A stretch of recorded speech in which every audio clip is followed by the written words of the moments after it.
Today, the Senate voted to start reopening the government. We took a big step forward to protect the health care of tens of millions of Americans in exchange for funding through January 31st.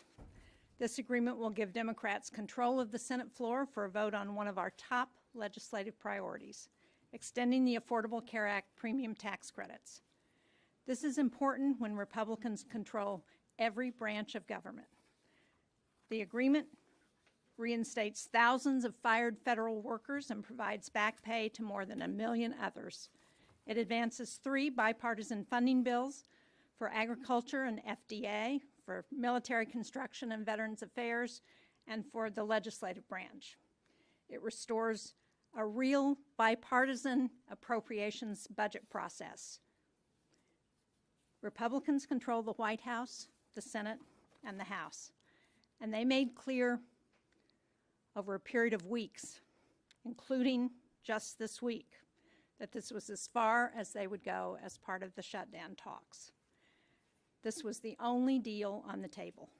It was our best chance to reopen the government and immediately begin negotiations to extend the ACA tax credits that tens of millions of Americans rely on to keep costs down. Now, for me in New Hampshire, not only will it mean that 42 million Americans, including 75,000 in my state, will be able to keep food on the table. 29,000 Granite State families will be able to heat their homes this winter. 19,000 federal workers in New Hampshire, including more than 3,000 at the Portsmouth Naval Shipyard, will finally get paid. Now, I understand that not all of my Democratic colleagues are satisfied with this agreement, but waiting another week or another month wouldn't deliver a better outcome. It would only mean more harm for families in New Hampshire and all across the country. And this is only the first step. So let me be clear. No one in the Senate chamber wants to extend the ACA tax credits more than I do. I introduced that legislation in 2019. I fought successfully to pass it in 2021 and 2023, and I'm 100% committed to getting this done. President Trump, Speaker Johnson, and Leader Thune, along with many rank-and-file Republicans, say they want to keep health care premiums at their current rate. With the government reopened, we must move quickly to deliver on that promise and to keep health care premiums affordable. The American people are counting on us to get this done. Senator King. Thank you. I want to emphasize what Senator Shaheen just said. Those of us here and those of us certainly participating in the Democrats are 100% committed to working on the issue of the ACA premium tax credits and preserving access to health care for millions of Americans. The question before us is how's the best way to get there? And it was our judgment after 6 weeks, going on 7 weeks of this shutdown, that path wasn't working. The test was last week when the Majority Leader put forward a proposal that was pretty simple, straightforward, 1-year extension of the tax credits. It was met with universal opposition in the Republican caucus. It wasn't going to happen. So the question before us, before those of us here who decided to vote yes tonight, the question was, does the shutdown further the goal of achieving some needed support for the extension of the tax credits?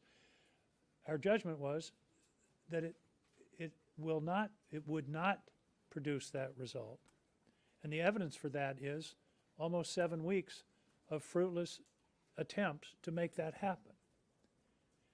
Would it change in a week or another week or after Thanksgiving or Christmas? And there's no evidence that it would. What there is evidence of is the harm that the shutdown is doing to the country. What it's doing to millions of federal workers, but also what it's doing to tens of millions of recipients of SNAP. This is a true crisis for those individuals. Soup kitchens can't fill the gap. Food pantries can't fill the gap. SNAP is an essential part of the food, the food provision program in this country. And so we were faced with a strategy or a series of steps that wasn't working to achieve the goal we wanted with regard to the ACA, but it was at the same time creating hardship and difficulty for millions of people across this country. So I believe that we are closer tonight to a vote on the ACA tax credits than we were this morning. Because part of this agreement, and you heard the majority leader on the floor today say he is committed to putting a bill on the floor before the second week in December that would be drafted by the Democrats concerning health care and the ACA. That is a big step, because otherwise there's no way for the minority to get a bill onto the floor of the U.S. Senate. It has to be through the office of the majority leader. So that was a major step to get the majority leader to agree to make that commitment tonight on the Senate floor. So the sum is we are closer to the possibility of work on the ACA tax credits for the people of this country than we were yesterday and than we were a week ago, 2 weeks ago, or a month ago. So this agreement tonight is a win for the American people. And it's a win for those people that are so insistent, that I'm hearing from all the time, protect our health care. Our judgment is the best way to do that is to get a bill on the floor. Is there a guarantee it will pass? No. Is it a guarantee it will pass in the House? There is actually some very strong interest in the House, a possibility of a bipartisan bill and to get a discharge petition, and then perhaps we're on the way. And we have that expression from Republican senators who are interested in working on a bill that will deal with the ACA issue and perhaps additional health care issues at the same time. So what happened tonight is not the closing of a chapter, it's the opening of an opportunity.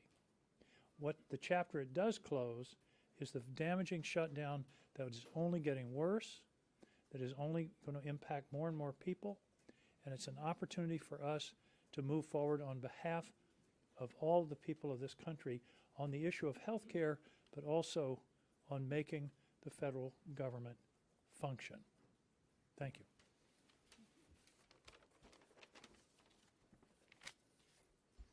Well, good evening, everybody.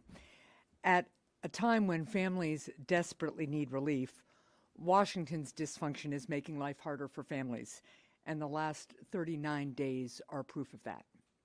A record-long government shutdown paired with record-high health insurance cost increases is not the kind of history that the American people want Congress to make. Over the last several weeks, I've heard from Granite Staters who can't afford of their health insurance costs. I've also heard from families about the deep pain that the government shutdown has caused, made worse by a president who illegally and repeatedly chose to cut off help for families who are just trying to buy groceries. After weeks of bipartisan conversations, I voted today to reopen the government so that we can get back to the work of helping Granite Staters. This agreement funds SNAP and food assistance programs, ensures that law enforcement, air traffic controllers, and other federal workers get paid, reverses the president's recent reckless layoffs and prevents them from happening in the future, and crucially, gives Congress a clear path forward to protecting people's health care. Our work to deliver relief for families now enters an important phase. Congress has 1 month to engage in serious bipartisan negotiations to extend the Affordable Care Act's expiring tax cuts that help people afford their health insurance. And let's be really clear, part of what has been happening is the time period to make that meaningful extension of these tax cuts has been dwindling. We are getting closer and closer to the time in which families have to decide whether they can buy their health insurance or not and enroll in health insurance in this coming year. So my Democratic colleagues and I have been ready to work on this issue, on extending these tax cuts for months. With the government reopening shortly, Senate Republicans now finally have to come to the table. Or, make no mistake, Americans will remember who stood in the way. So I urge Speaker Johnson to finally return the House of Representatives into session and quickly reopen the government. And I urge all Americans in communities red, blue, and purple to continue to speak out about the importance of affordable health care so that families across America can get that critical care that they need. Thank you. Thank you. And I thank my colleagues for their good work. The vote tonight, and you've heard all of us talking about this, the vote tonight was crucial to open the government because too many Americans, hardworking individuals, seniors, children, were suffering.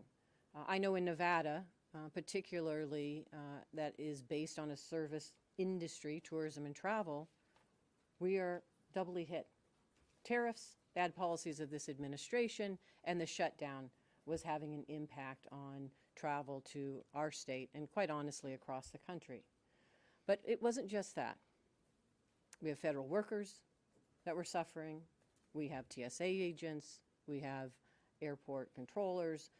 And we were seeing lines to our food banks in northern Nevada. These were lines that I hadn't seen since the pandemic. And the stories were horrific. Seniors in line needing food because they couldn't get access to the food that they usually would get at the federal level. One man came and refused to say who he was because he was embarrassed and said, I shouldn't be here, but he needed the food. Mothers coming to the food bank to get food for their children. My colleagues know that opening the government was key to stopping that pain. But here's the thing. We can open the government and we can still fight to address this looming healthcare crisis. It is true. Right now, in our states and across the country, Americans are seeing higher costs, higher premiums for their Affordable Care Act. These are people that need access to health care. I have families that rely on the Affordable Care Act and these subsidies so that their children who have a rare disease can access their medication. I have small businesses who rely on the Affordable Care Act and the subsidies to help cover the costs for their employees. This is a fight that the Republicans need to understand is not just happening in Nevada, it is happening across the country in every state, including those red states. This fight tonight is, I agree with Senator Angus, is just the beginning. This is the beginning to show and fight for Americans across the country.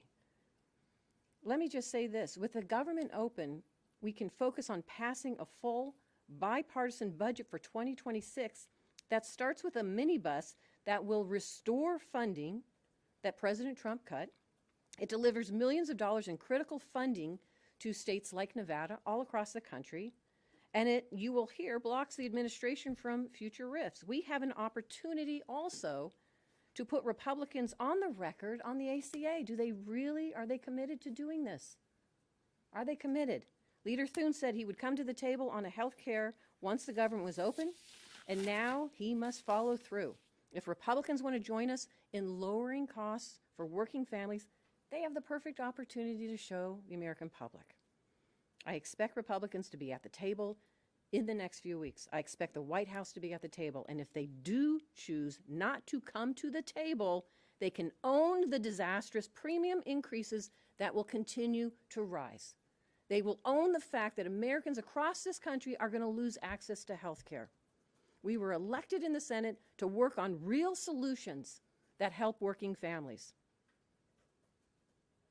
It's our responsibility to work not only here amongst ourselves, but across the aisle to solve these problems for the Americans, make their lives a little bit easier. And that's what we have done tonight. So, hey, everybody, I'm the cleanup hitter because I joined this group I joined it 48 hours ago. not for lack of interest. And I got to applaud Jean Shaheen and this group, because they have been having open meetings that anybody could participate in on negotiation. But I had my hands full focused on the Virginia elections until Wednesday morning. And as soon as that was over, I have now engaged, and engaged with a particular purpose in mind. I knew the Democratic appropriators, led by Patty Murray, were going to do the very best job they could to get these 3 approach bills queued up and moving forward. A bill, for example, that has very robust SNAP funding, very robust funding for the VA. I had confidence in that. And I had confidence in these guys that they were going to get the best possible deal they could get from Republicans on the ACA. We were in a situation where SNAP recipients were suffering, and there was no guarantee we would ever get to an ACA solution. Now we've got robust SNAP funding and a guaranteed vote, not a guaranteed outcome, but a guaranteed vote on ACA tax credits. But I engaged on the issue that I've been talking about for a month on the floor to Senator Thune, Katie Britt, Lindsey Graham, James Lankford, anybody who had listened to me on the Republican side.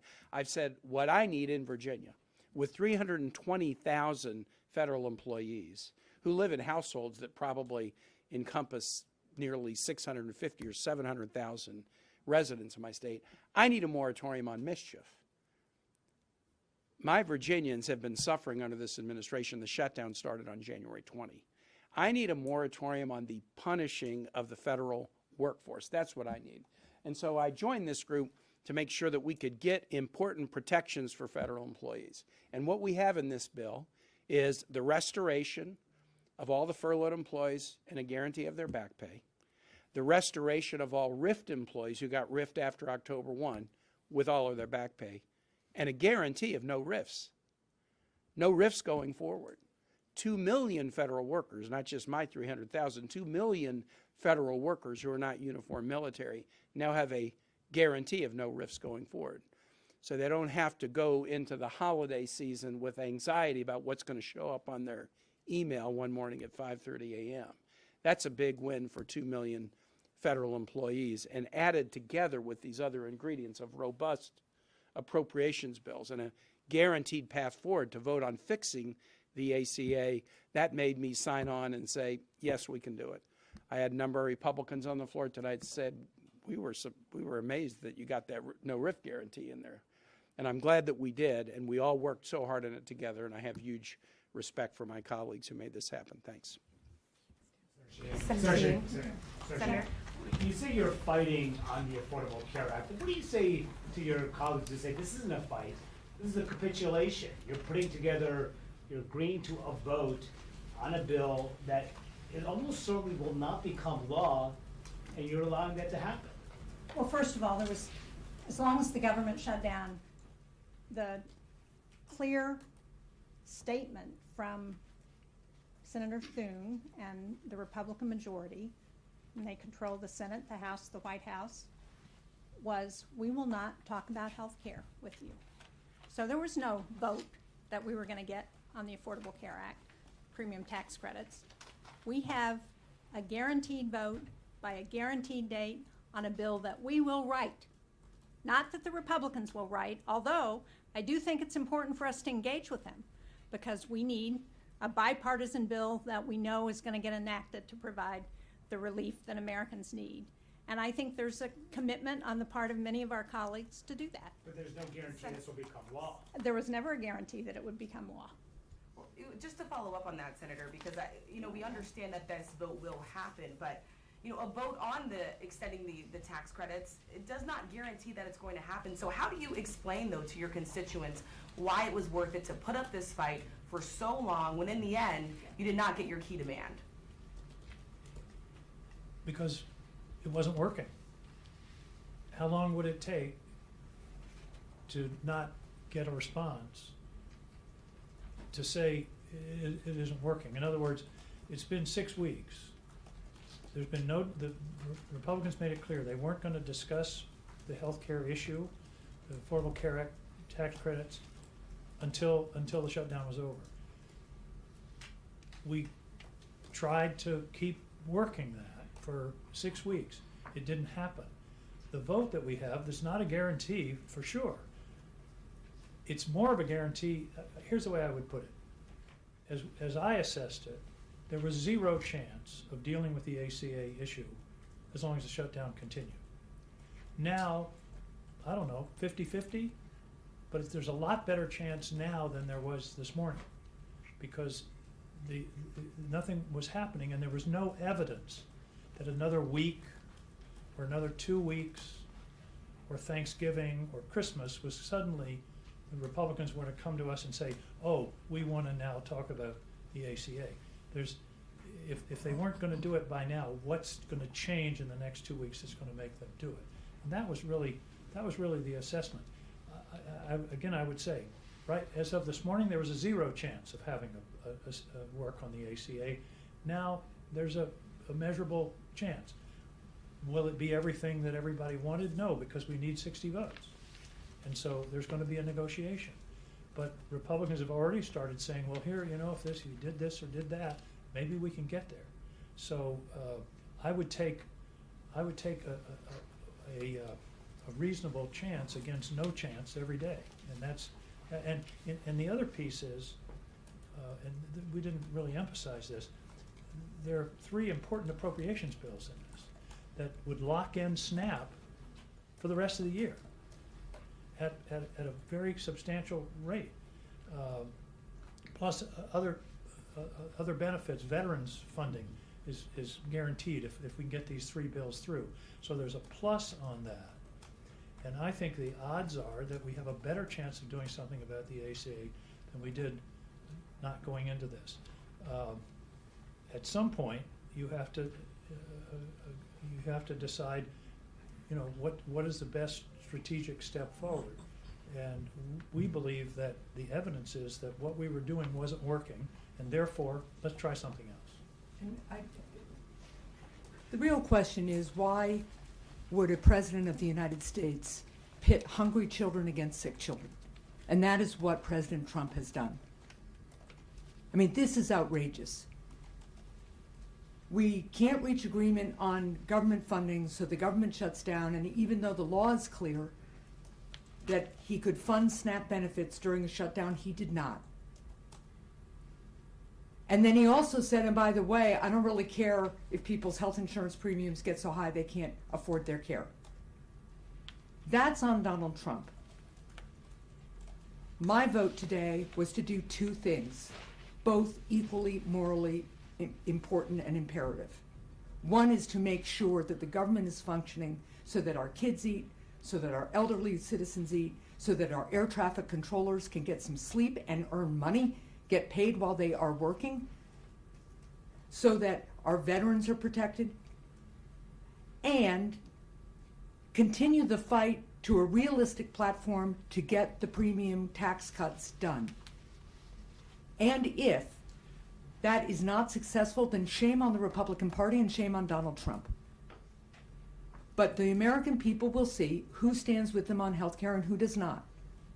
And that will be the platform of the next stage of the fight. I hope we can find bipartisan agreement on an extension of those premium tax credits. In New Hampshire, couples who are 60 years old or so, earning $85,000 a year, are seeing like a $15,000 increase in their insurance premiums. This has to get fixed. And we have about a month to do it before the harm gets to be irreparable. And again, if the Republicans can't come to the table and do something reasonable on this and make sure that people can afford their health care and that the whole private commercial market also doesn't see skyrocketing increases, then shame on them. Senator Sheen, what do you say to the millions of Americans who are already in the Obamacare exchanges, seeing premiums skyrocketed, who were hoping because of what you all said that they would get answers on what their premiums would be now, but have to wait weeks longer since you've decided to open the government without immediate action on the subsidies? Well, as Senator Hassan said so well, the Republicans weren't providing any commitment or even a willingness to vote or a willingness to discuss extending the premium tax credits. We have the opportunity to do that now, and we will hold their feet to the fire. And just quick, most of us up here in the group of 8 that voted for this tonight have voted repeatedly with the Democratic strategy of we're not opening and we want you to take action on the ACA tax credit. but after 40 days, it wasn't going to work. So here we are in a situation, and this was the reality. SNAP recipients suffering, nothing happening on ACA. The vote tonight will be full, and not just last year's, but full and robust SNAP funding for SNAP recipients and a path on the ACA. So from suffering and no path, we've now got robust benefits and a path, and that's what we tell our constituents. Senator, if I could just ask, there's already calls now from Democrats in the House that are saying Leader Schumer should step aside, he should be replaced. You know, the 8 of you today voting with Republicans to advance this plan to reopen the government, does that just further the divides within the Democratic Party right now? No. When I talk to my constituents in New Hampshire, you know what they say to me? They say, why can't you all just work together to address the problems that are facing this country? We put the Senate back on a path to start doing that today, and we're going to continue to work that way. All right, one last question. If Yeah. the president doesn't agree and the Republicans block the extension of AC subsidies, would you guys be willing to vote again against government funding in January when this funding runs out? That's certainly an option that I think everybody will consider. Thank you all. Thanks, All right, guys. thank you, everybody.